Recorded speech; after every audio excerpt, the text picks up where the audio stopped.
Now, how do you, right, get out of living paycheck to paycheck, right?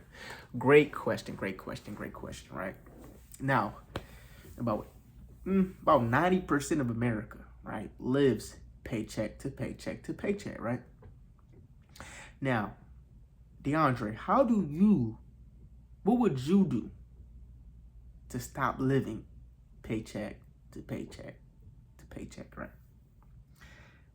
Number one, now a lot of these financial gurus are going to tell you, don't do this, but do it, okay? Savings. You need to save, right? Because without savings, you're not doing anything. You're not saving for any emergency, right? You're not saving to have investments, right? You're not saving to start that business, right? So without savings, you don't have nothing, right? So savings. And when I mean savings, have multiple savings accounts. What you could do, open up a bank account with a local credit union, or, online bank, or whatever you want to do. I'll recommend a credit union, but, open up a savings account, right, with a bank. Don't get a debit card for the bank account. Don't get nothing. Just transfer money over into that bank account. If you don't trust yourself to save, right, open up another bank account and transfer your money over there, and don't touch it and forget about it, right? Until the day comes when there's an emergency, a business opportunity, or an investment opportunity, right? Okay. Number two, right? Do not spend money on miscellaneous objects, right? Now, a lot of y'all are gonna say miscellaneous objects, like what? Well, TVs, computers, phones, electronics, a $200, $300, $400 pair of shoes, right? To keep up with the Joneses, right? You know what's another one, a good one? A car. Having a car will prevent you from getting to the next level financially. It's gonna prevent you. It's gonna be even harder because you have a car payment, right? You have a high, you're paying $300, $400, $500, $600. I've seen $1,000 car payments. You're paying over $600 on a car, plus insurance, right? So that's probably another $200, $300 on top of that, $600, right? So it's gonna be extremely difficult, especially if you're living paycheck to paycheck and save money.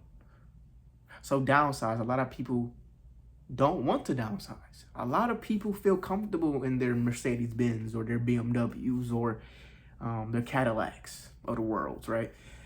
But sometimes you need to sit back and maybe, you know what? Maybe I need this Honda. Maybe I need this Toyota, right? And just suffer until you have enough savings to cover the car, right? You can buy in cash. The car that you really want. It's probably gonna take you a minute to save up to that point, but it's worth it, okay? If that's what you want to do, right? But I would say save until you have at least 3 months. Save until you have at least 3 months of expenses covered for those months. At least 3. Without working. Have at least 3 months of savings that can cover you for 3 months without working. So if you get laid off, which is going on now in America, a lot of people are getting laid off. A lot of people are getting laid off in the blue collar industries. A lot of people are getting laid off in the white collar industries, right? So it's not only affecting one particular industry that a lot of people want to portray it as, right? Oh, a lot of white collar people are getting laid off. Well, that is very true. Engineers, software engineers, developers, web developers, financiers. I mean, yes, a lot of people are getting laid off in those fields. So you might want to start saving for those rainy months that you might not have a job, right? So I say 3 months. 3 months is a good sweet spot. Now, it may fluctuate with what you want, right? But 3 months is a great starting point, right? So you might want 6 months of expenses covered without working. You might want 12, you might a year, right? But I would say 3 months. 3 months, 3 months, 3 months, 3 months, 3 months. Now, now we gotta cut back on expenses. Now, first I said spending money on miscellaneous things like having a higher car payment, having, buying TVs and buying these electronics, buying expensive clothing, buying expensive things that do not appreciate with value, right? Things that appreciate with value. Real estate. That's number one. A lot of people use real estate to preserve their wealth, right? Do not make wealth. It's two different things. But to preserve their wealth is real estate, okay? Buying homes, condos, whatever you want to buy to preserve your wealth, right? Another appreciation asset is watches. And you watch that appreciate, like Rolex, Pateks, things of that sort, right? Appreciate with value, right? So those are assets that appreciate with value that can preserve wealth, right?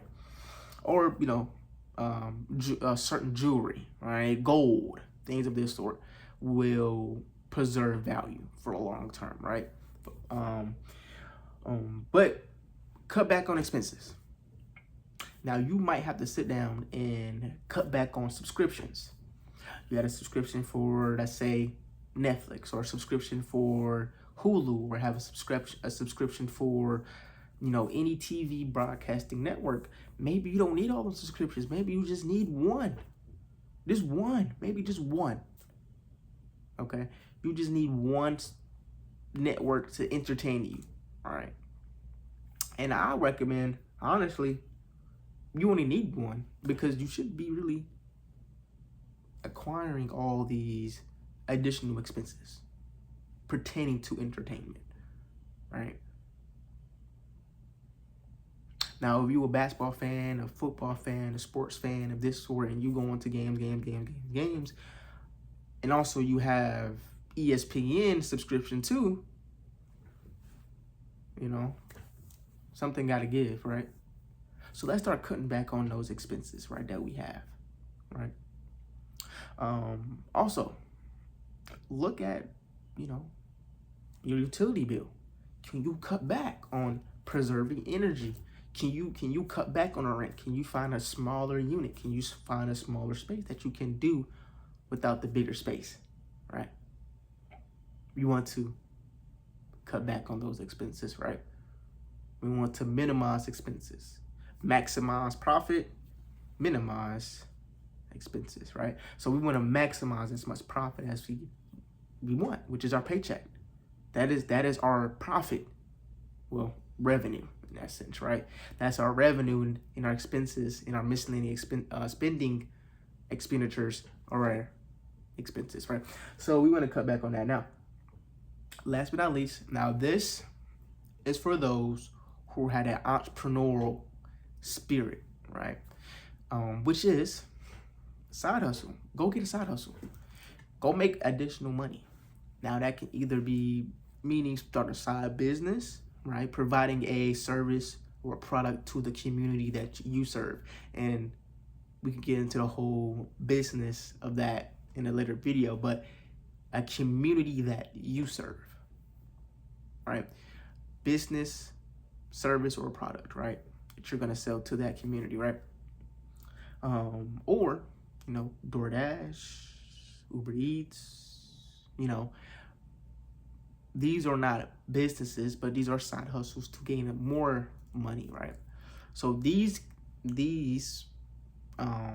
side hustles can help you fund your project, which is maybe your side business, or going into business full time, or going into finding another career, You can use these side hustles to supplement some of your income, right? But how do you live? How do you stop living paycheck to paycheck?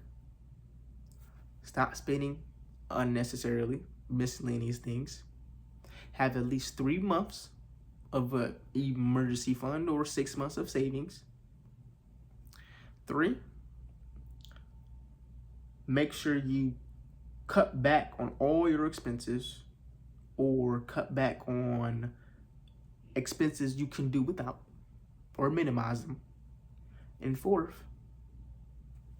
have more income. Now, I do not want people to think of having a job and having a side hustle to be okay, to maximize or to keep those expenses, right? Because only thing you're doing is preventing you to have even more capital to fund the business opportunity or fund the investment opportunity.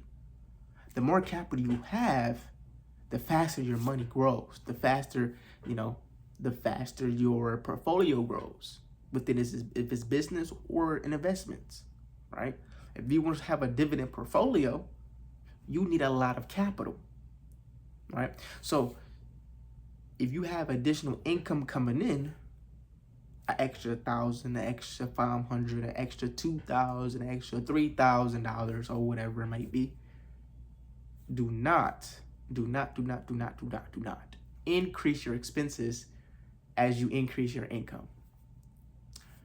A lot of people fall for that. Please don't do that. Keep it minimal. Keep it minimal. You're going to maximize your returns on your investments, right? Or your business opportunity. More capital, more opportunity to play. More you can play in a bigger game. You have a bigger opportunity to capitalize when you have more capital, right? But those are the main 4. Minimize expenses or minimize spending on miscellaneous things. Stop spending, saving at least 3 months of savings. 3, cut back on your expenses or minimizing your expenses and keeping it minimized until you absolutely need it.